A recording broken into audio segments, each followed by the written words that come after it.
give an extremely warm welcome for our friend Billy Attaway as he presents President's Roundtable.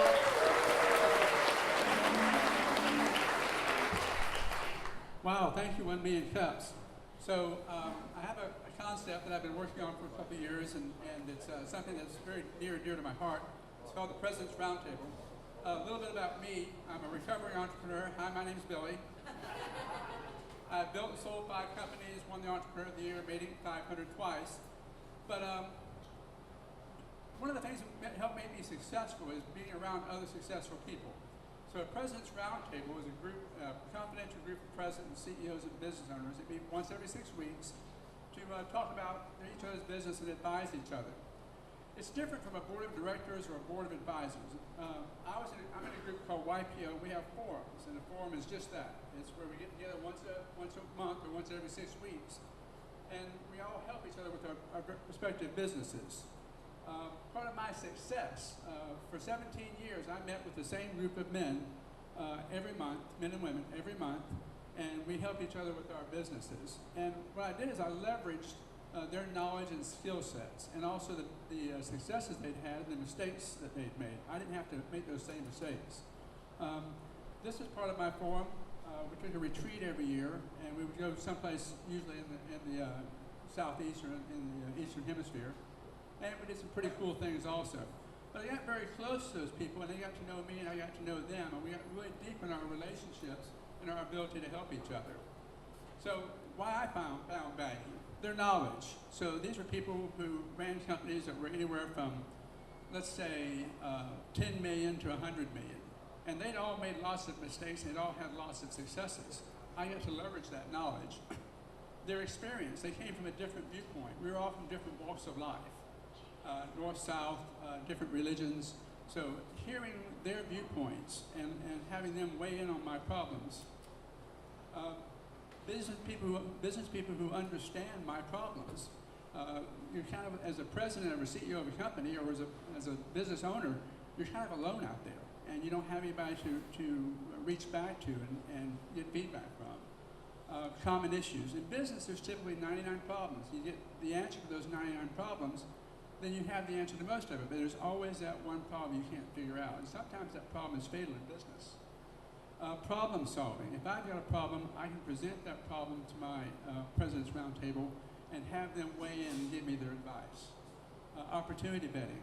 I've had many businesses over the years that I did not start because I presented the opportunity to them, and they asked me enough questions to help me realize it probably wasn't a valid business.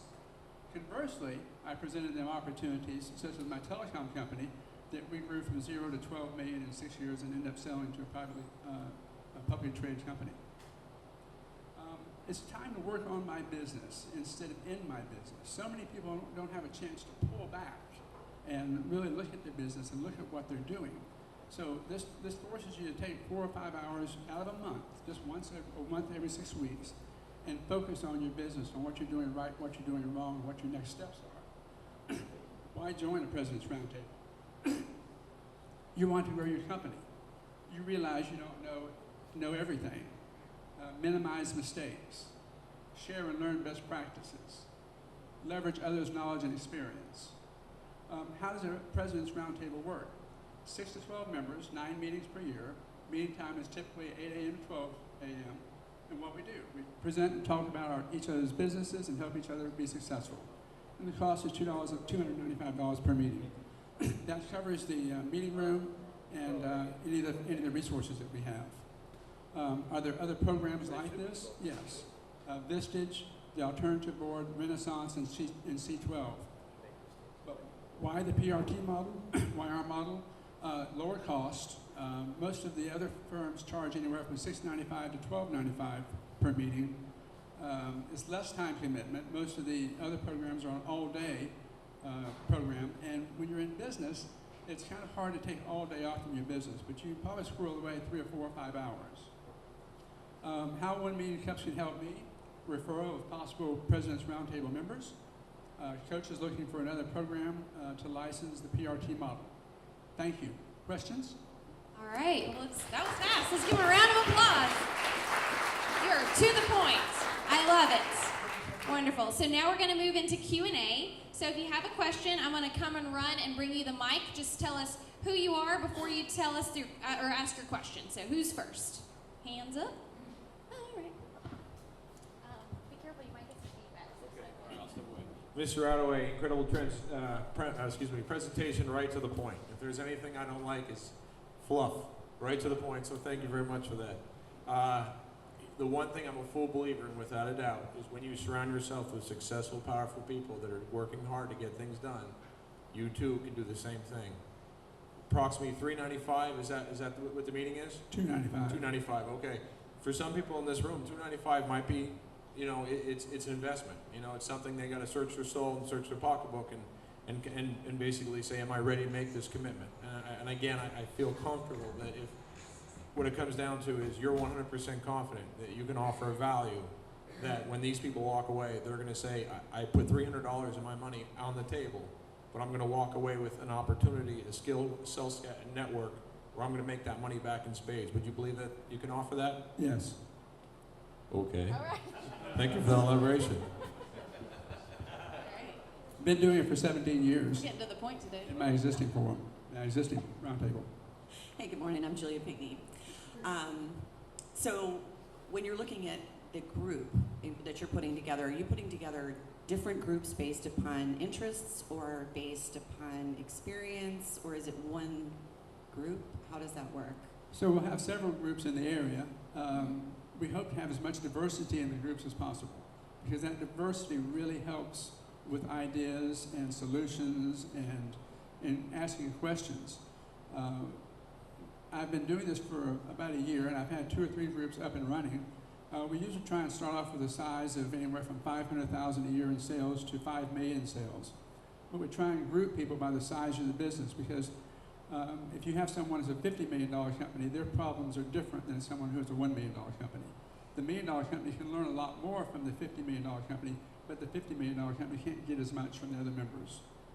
And do you have so I understand that part as well, but do you have sort of a drop-in that we're looking for this? I'm thinking of a B&I or something very different. But do you say, you know, we're looking for the travel industry versus the healthcare industry versus, or is it just dollars? Yeah, it's just dollars. What we try and do is we try and not be industry specific, because the industry specific roundtables are so narrow that there's not a lot of skill set outside of their industry. Hey, Billy, John Stroud. Good, I agree with you. Love the quick, down to the point. So question for you, if we're a group of CEOs, let's say, and we've got an issue that is something we don't have the expertise in, say a human resources or a marketing issue, do you have resources that you surround these groups with that if the answer is not within that group, you have experts that can come in and help them? Absolutely. We have HR professionals, accounting professionals, CPAs, other roundtable members from other groups that can come in, and at the next meeting, usually we try and plan for in advance. One person presents at that meeting, and they give an outline of what they're going to present on.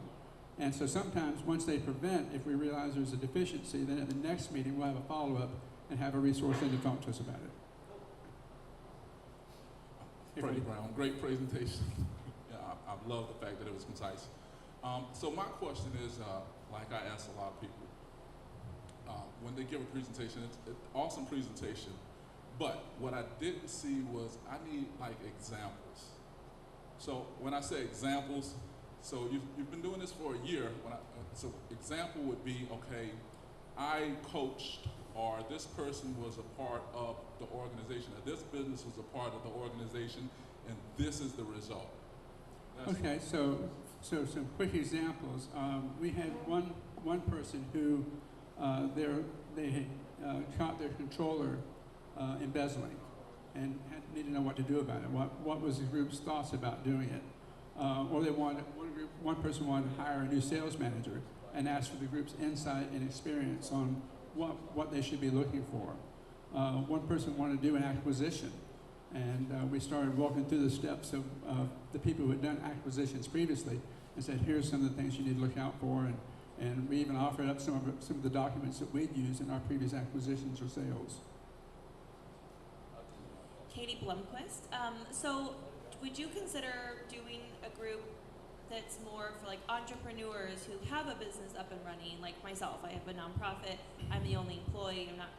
Or somebody else that maybe they don't have a $500 million company, but they still, the local small business that's at a much lower cost, but the same concept. So the minimum levels is we just set a threshold of 500,000, not 500 million. So, but yes, the concept works for entrepreneurial companies just as well. And I'd love to have a group of entrepreneurs, because that's kind of what I am at heart, recovering entrepreneur. But at a much lower cost for those people that haven't built up an investment like that. Sure. What do you think would be a good threshold? $60. I don't know. I don't know. How about $99.95? To follow that up for Katie, do you have any kind of a program for nonprofits that you get your group together and do pro bono work for people that are doing things for the community? Haven't yet. I think it would be a great idea to do that, especially for somebody like Katie who's just starting out and has a great concept. I think it'd be great. This is Katie, by the way. Yeah. What incentive is there for these business leaders to stay inside of the PRT ecosystem after their first meeting? Why would they keep paying that $300 a meeting? So, as I said earlier, I was in one for 17 years.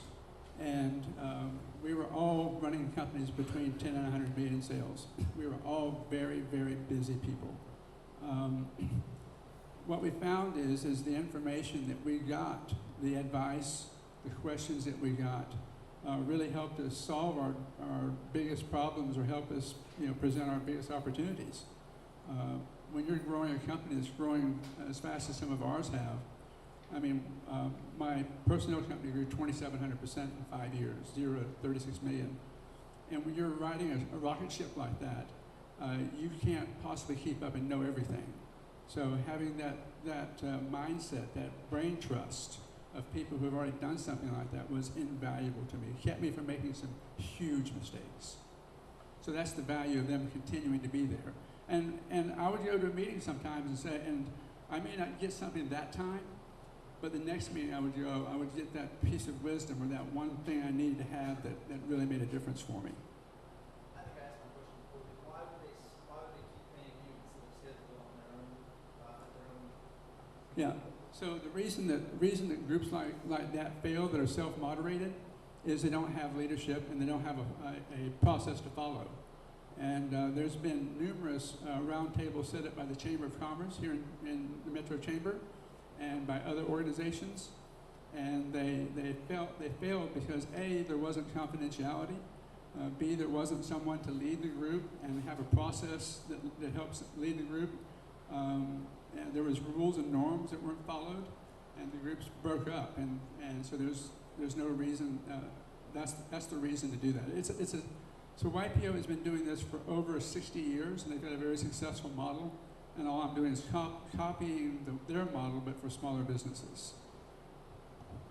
Hey, good morning. Chris Steffen, Florida Virtual Entrepreneur Center. Great presentation.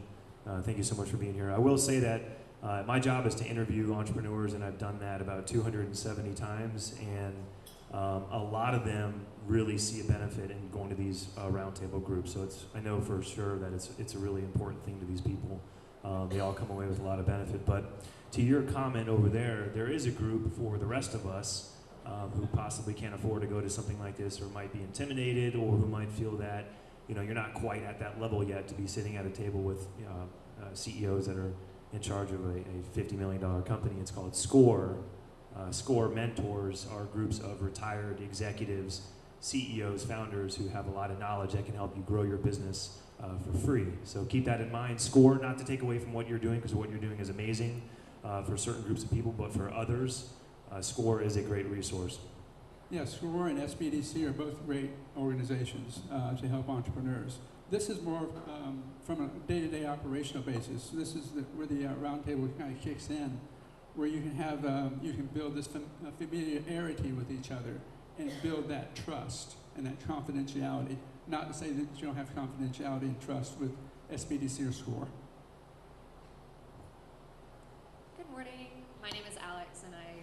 Harbor Entrepreneur Center, we actually have a program called Forum as well. Our minimum for a founder to enter that is just a little bit lower than yours. But I'm just curious as to the process that you're referring to. Is that all by trial and error, or is that based on something other than YPO? How are you coming up with the structure of those 4-hour meetings for 10 people? So when you go back, if you ask John Osborne where they got their forum idea from, he'll tell you.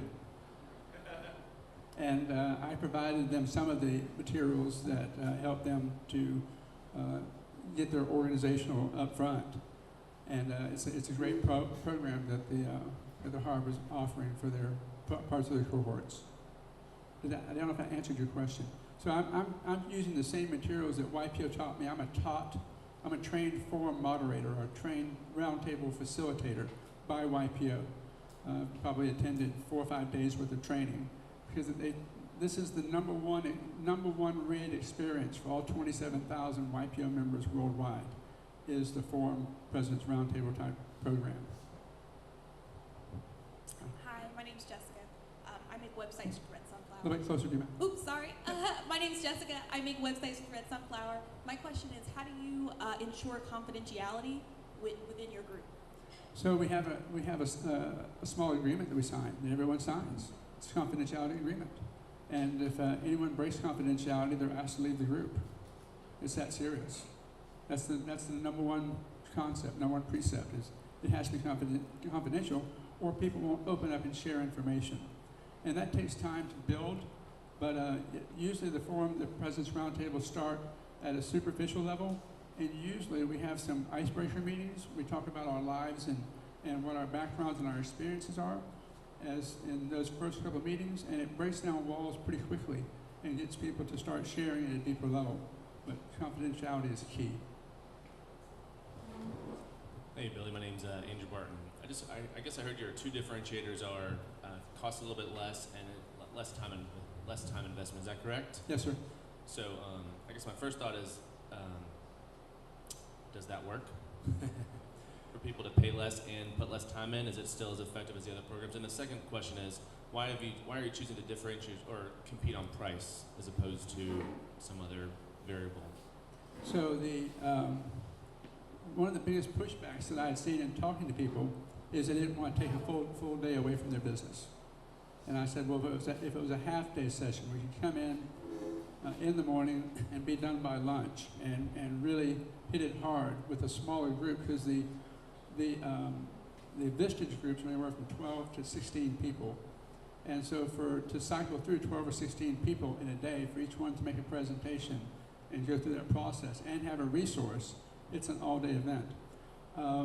Just like the young lady in the back mentioned to me, small businesses are cost conscious.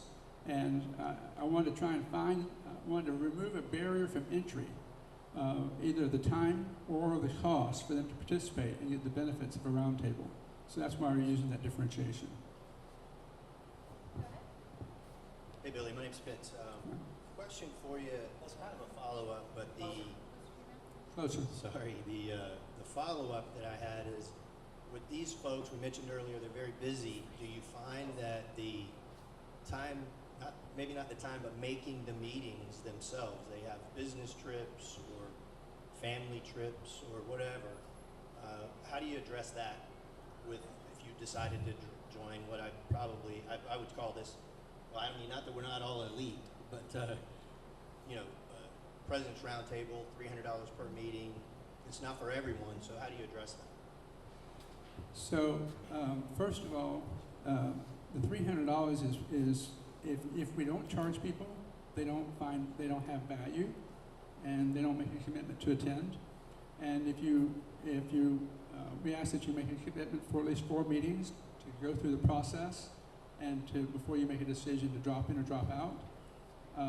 I would say that 80% stay in, and then as far as the timing, we build the meetings into people's calendars months and months in advance. So it's not like we have a standard meeting date and time, and it's built into everyone's calendars. And every once in a while, someone will have an emergency or a trip will come up what we ask is you get 2 misses per year. And if you can't make a commitment to only have 2 misses, then you don't need to be part of the group.